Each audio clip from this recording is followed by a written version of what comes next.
भैरव आणि चंडीच का? बघा, भैरव जर म्हटले तर शिवाचेच अवतार आहे आणि त्यांना क्षेत्रपाल म्हटलं जातं. हिंदू म्हणजे एक समाज नसून एक संस्कृती आहे. या संस्कृतीला संरक्षणासाठी क्षेत्रपाल असे अष्टभैरव निर्माण झालेले आहेत आणि ते अष्टभैरव अहंकार नष्ट करण्यासाठी झाले किंवा शत्रूचं दमन करण्यासाठी झाले.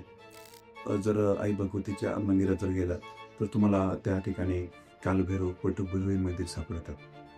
तर ती आईचे म्हणजे एक संरक्षण करणारी देवता आहे.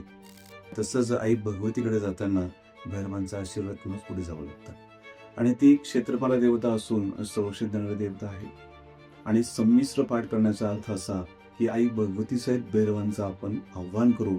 या ज्या काही दुष्ट शक्ती आहेत शत्रुनाशासाठी किंवा नकारात्मक ऊर्जा काही विश्वात पसरलेल्या आहेत त्यांना शमन दमन करण्यासाठी पण अतिशय प्रभावशाली भैरवांसहित करायचं असेल तर भैरवचंडी.